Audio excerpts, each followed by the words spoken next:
The Battle of Stones River, or Second Battle of Murfreesboro, was fought from December 31, 1862, to January 2, 1863, in Middle Tennessee, as the culmination of the Stones River Campaign in the Western theater of the American Civil War. Of the major battles of the Civil War, Stones River had the highest percentage of casualties on both sides. Although the battle itself was inconclusive, the Union Army's repulse of two Confederate attacks and the subsequent Confederate withdrawal were a much-needed boost to Union morale after the defeat at the Battle of Fredericksburg, and it dashed Confederate aspirations for control of Middle Tennessee. Union Maj. Gen. William S. Rosecrans's Army of the Cumberland marched from Nashville, Tennessee, on December 26, 1862, to challenge General Braxton Bragg's Army of Tennessee at Murfreesboro. On December 31, each army commander planned to attack his opponent's right flank, but Bragg struck first. A massive assault by the corps of Maj. Gen. William J. Hardee, followed by that of Leonidas Polk, overran the wing commanded by Maj. Gen. Alexander M. McCook. A stout defense by the division of Brig. Gen. Philip Sheridan in the right center of the line prevented a total collapse, and the Union assumed a tight defensive position backing up to the Nashville Turnpike. Repeated Confederate attacks were repulsed from this concentrated line, most notably in the Cedar Round Forest salient against the brigade of Carl William B. Hazen. Bragg attempted to continue the assault with the corps of Maj.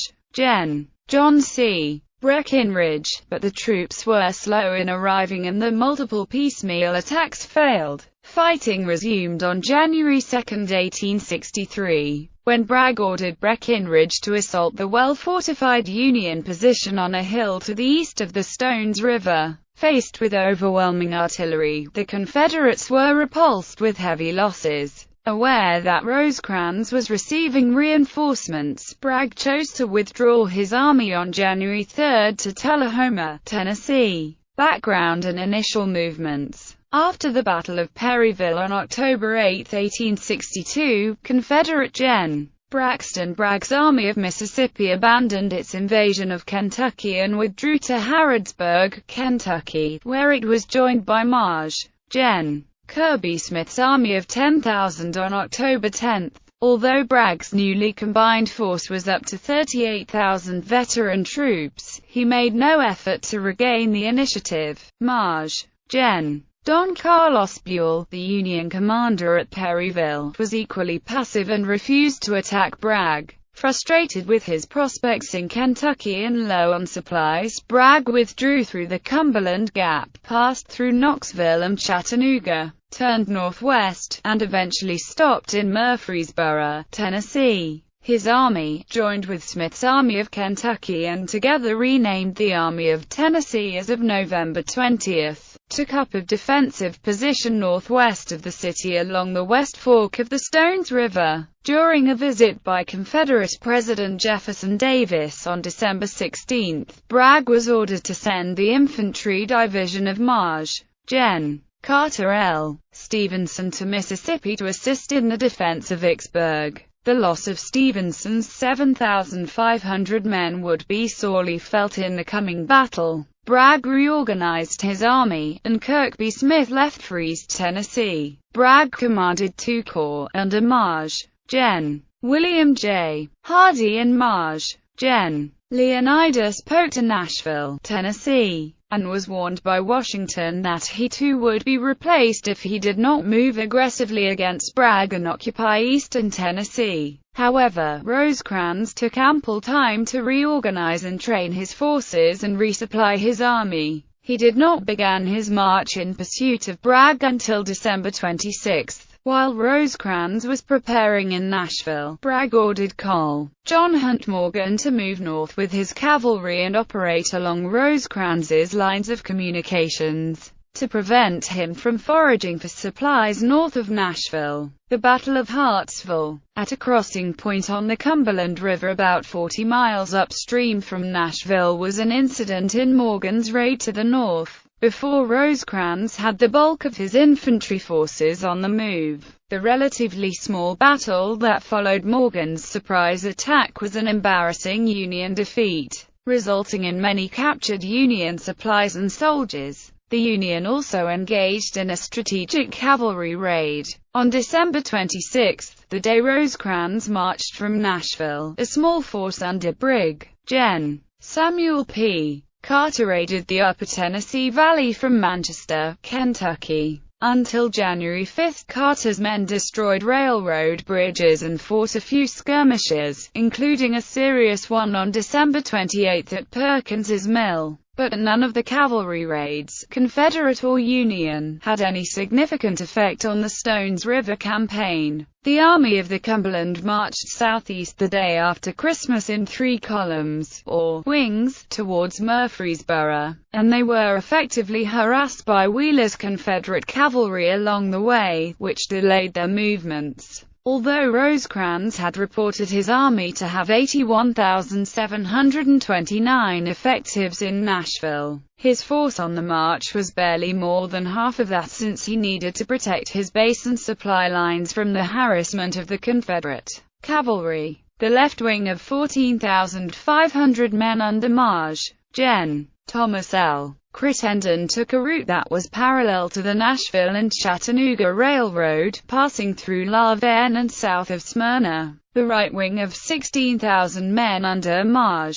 Gen. Alexander M. McCook marched south along the Nolensville Turnpike to Nolensville, south to Triune, and then eastward to Murfreesboro. The center wing of 13,500 men under Maj. Gen. George Henry Thomas moved south along the Wilson Turnpike and the Franklin Turnpike, parallel to the Nashville and Decatur Railroad, then eastward through Nolensville and along the same route used by Crittenden south of the Nashville and Chattanooga. Union cavalry under Brig. Gen. David S. Stanley preceded each of the 3 columns. The separation of the wings was designed to conduct a turning movement against Hardee at Triune, but where the U.S. march began, Bragg moved Hardee back to Murfreesboro to avoid a confrontation. Opposing forces: Union, Confederate, Murfreesboro, and plans for battle. Murfreesboro was a small town in the Stones River Valley, a former state capital named for a colonel in the American Revolutionary War, Hardee Murfree. All through the war it was a center for strong Confederate sentiment, and Bragg and his men were warmly welcomed and entertained during the month of December. It was located in a rich agricultural region from which Bragg planned to provision his army in a position that he intended to use to block a potential U.S. advance on Chattanooga. Hardee noted afterward that the field of battle offered no particular advantages for defense. Despite this,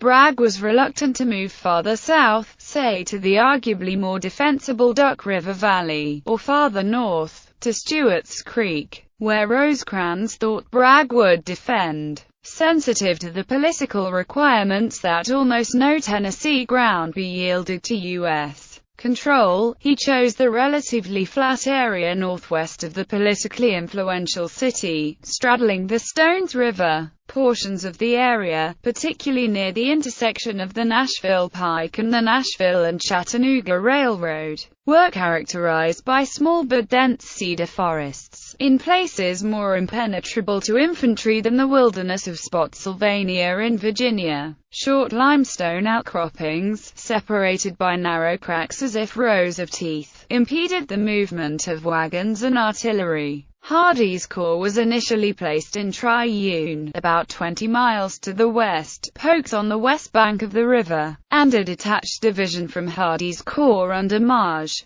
Gen. John C. Breckinridge on the low hills east of the river. None of the troops were ordered to construct field fortifications. By the time Rosecrans had arrived in Murfreesboro on the evening of December 29, the Army of Tennessee had been encamped in the area for a month. By nightfall, two-thirds of Rosecrans's army was in position along the Nashville Turnpike, and by the next day Rosecrans's army numbered about 41,000 and Bragg's 35,000. the odds were closer than those figures would indicate. Bragg had the advantage of the detached, but cooperating, cavalry commands under Forrest and Morgan, who raided deeply behind Union lines while Wheeler's cavalry slowed the Union forces with hit-and-run skirmishes. On December 29, Wheeler and 2,500 of his men rode completely around the Union Army, destroying supply wagons and capturing reserve ammunition in Rosecrans's trains. They captured 4 wagon trains and 1,000 Union prisoners. On December 30, the Union force moved into line 2 miles northwest of Murfreesboro. The two armies were in parallel lines, about 4 miles long, oriented from southwest to northeast.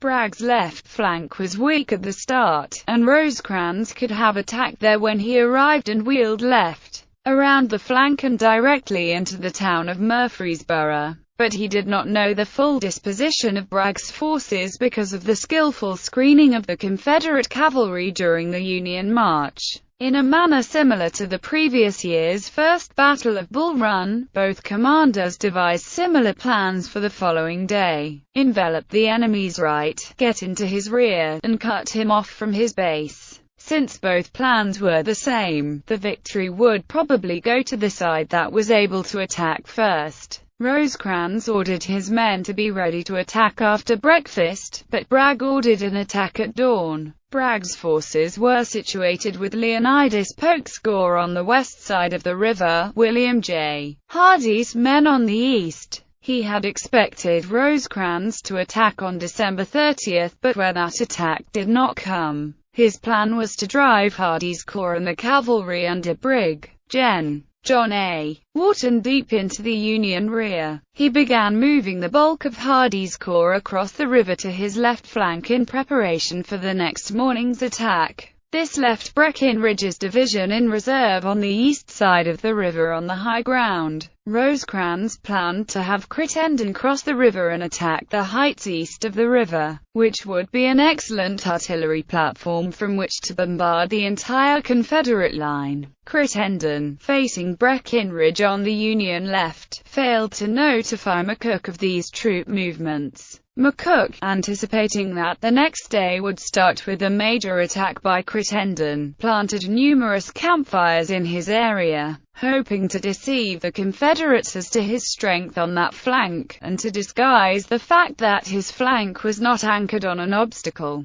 Thomas, in the center, was ordered to make a limited attack and act as the pivot for Crittenden's wheel. The armies bivouacked only 700 yards from each other, and the band started a musical battle that became a non-lethal preview of the next day's events. Northern musicians played Yankee Doodle and Hail, Columbia, and they were answered by Dixie and the Bonnie Blue Flag. Finally, one band started playing Home, Sweet Home, and the others joined in. Thousands of Northern and Southern soldiers sang the sentimental song together across the lines.